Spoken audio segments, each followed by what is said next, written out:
Coucou les amis, je vous fais cette petite vidéo pour faire un petit point. Il y a quelques semaines de ça, j'ai reçu au cabinet mon amie Patricia qui vient de récemment, depuis quelques années, mais assez récemment, de rentrer dans le domaine du soin et a été assez surprise de ce monde-là.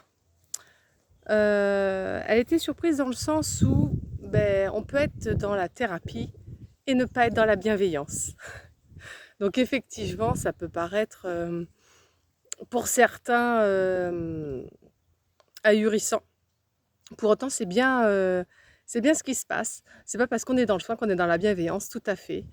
Par exemple, un thérapeute qui fidélise, qui tous les mois vous incite à venir, à revenir, à revenir, à revenir. Et comme ça pendant des années, je vous le dis parce que j'ai déjà reçu au cabinet une personne qui, depuis 3 ans, allait tous les mois chez sa naturopathe. Et bien pour moi, il y a quelque chose qui n'est pas clair là-dedans. C'est pas normal de venir pendant 3 ans, tous les mois, voir sa naturopathe. Donc pour moi, c'est pas de la bienveillance. Une autre patiente qui me disait que suite à des traumas, à des problématiques récurrentes, a fait, alors c'est bien dans cette région, hein, c'est sur Paris, qui faisait des séances d'EFT pour ses traumas. Et au fur et à mesure des questions, j'ai dit mais ça fait combien de temps ces séances qu'elles sont terminées?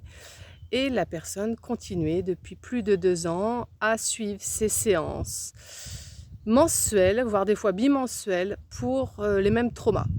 Ce n'est pas normal. En EFT, c'est une thérapie brève. Donc si vous êtes depuis 2 ans, là on bascule sur de la psychologie et on n'est plus dans ce qu'on propose en EFT. Donc effectivement, c'est ce qui s'est passé. Les séances d'EFT ont basculé en psychologie, mais dans le coup, on va aller travailler d'autres choses et plus ce qui était prévu initialement. Voilà. Aussi, il y a quelques années, j'avais fait un accompagnement en psychogénéalogie et de faire attention aux projections que les thérapeutes peuvent avoir sur nous.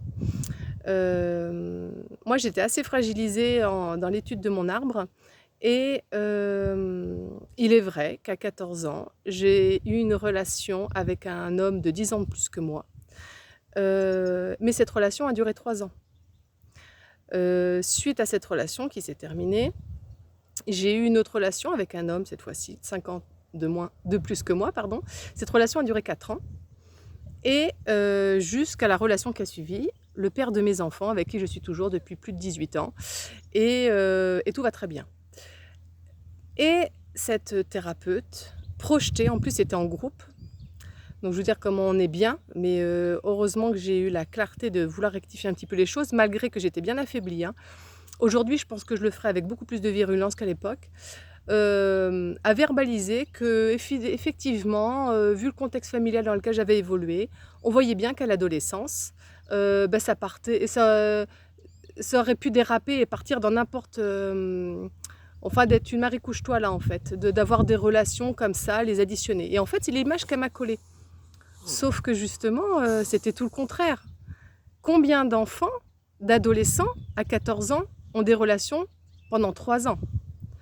Ça prouve quand même qu'il y a, malgré un schéma dysfonctionnel familial, qu'il y avait quand même en moi une certaine maturité, une responsabilité qui fait que cette relation a duré, la personne avec qui j'étais aussi, et c'était pas du n'importe quoi.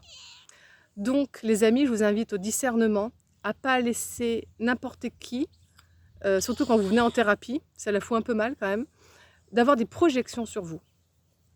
Et justement, on en parlait avec Patricia parce que les thérapeutes, elle avait aussi connu ça, une projection sur elle.